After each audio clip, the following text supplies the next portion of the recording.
Hey everyone, Marie here again. How's it all going? I hope you're enjoying the stories I'm telling you. I know it's all part of the book, and the book is The Misfits that I've written, especially for you guys. So we've met two characters now. You've met Achu, the werewolf, and you've met Boo, which if you hadn't guessed it already, Boo's a bit of a ghost. Well, a bit of a ghost. He is a ghost. Well, you're going to meet Mina now. So let's see if you can work out what Mina is. Okay, so this chapter's called Constant Cravings.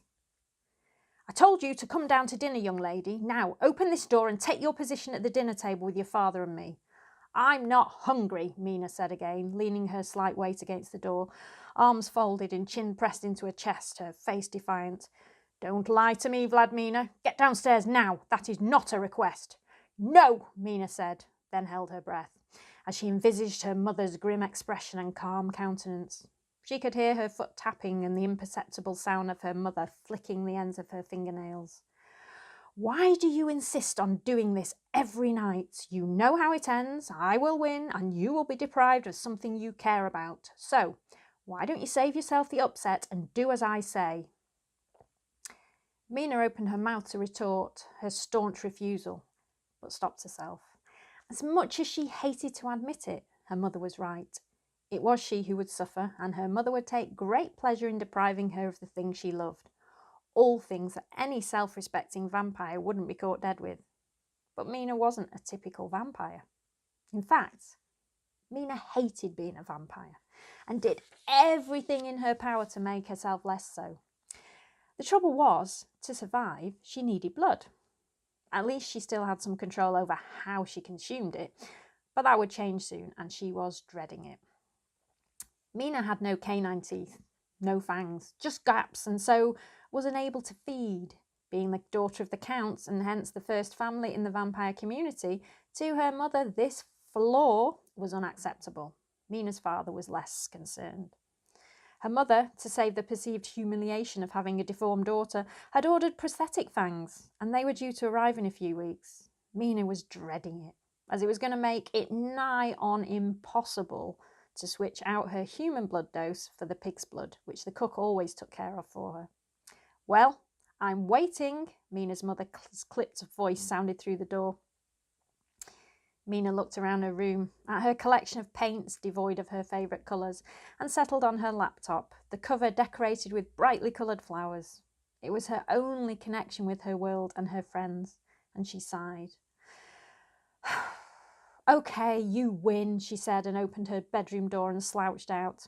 I should hope so, her mother said, and Mina looked up at her ageless face. Her raven hair poker straight and parted in the middle, her eyes rimmed in thick black kohl in contrast to her chalk-white skin, her thin lips a red slash across the canvas. She stared at Mina, down her long nose, and Mina shivered before turning and scampering downstairs. Hi, Daddy, Mina said as she entered the dining room and ran into her father's open arms before her mother's disapproval entered the room.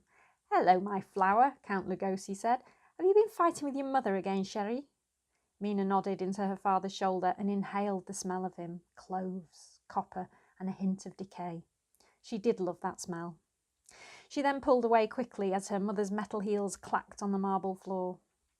Mina sat in the throne next to her father and placed her hands in her lap, awaiting her mother's entrance as they did every night. Mina's mother entered the room, and even the air seemed to hold its breath. She stared down her nose at the Count, and Mina watched, out of the corner of her eye, as he appeared to wither under her gaze. The most powerful man in the clan under the control of her rigid, unforgiving mother.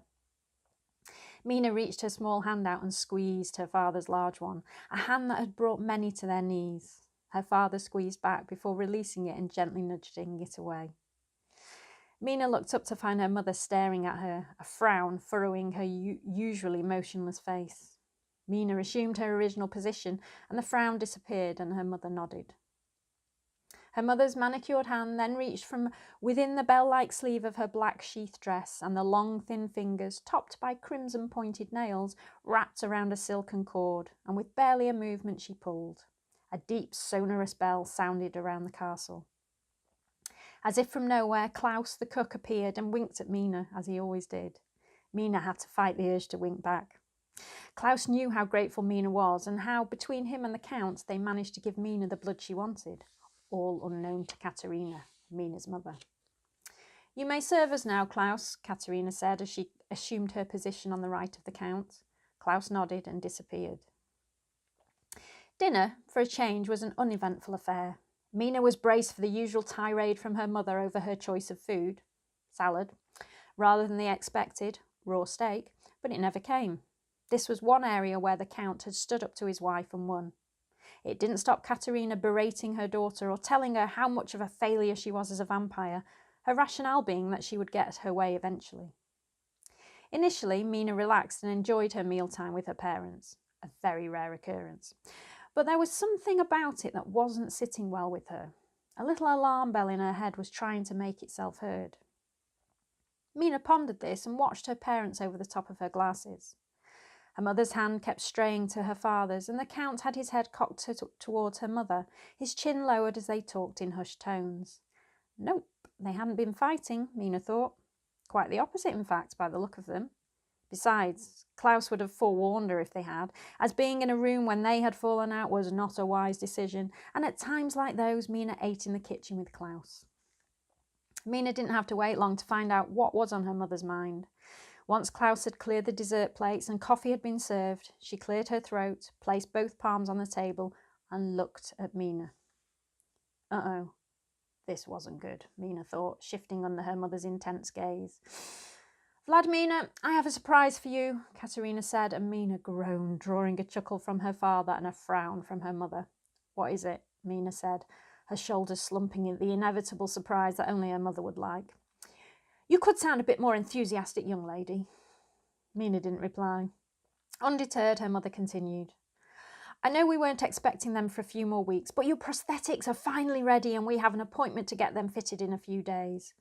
Silence reigned around the table. Mina's response was to place her straw in one of the gaps in her upper jaw, something she knew her mother hated, and proceed to drink her juice, something else she knew her mother hated.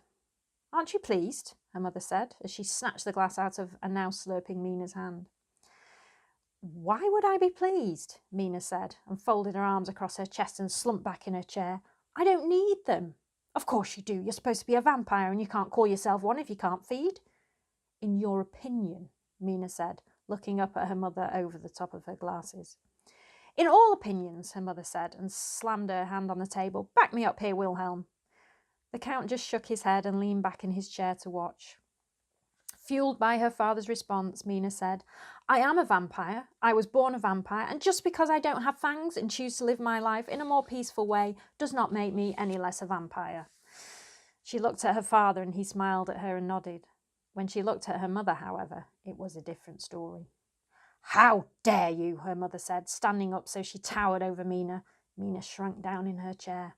"Katerina," her father said in a low voice, but Mina's mother ignored him. "Yes, you were born a vampire, but as to whether you are one, the answer is no. Vampires feed on human blood. Vampires dress appropriately and follow appropriate pursuits. They do not dress like a hippie and revel in bright colours and pretty flowers.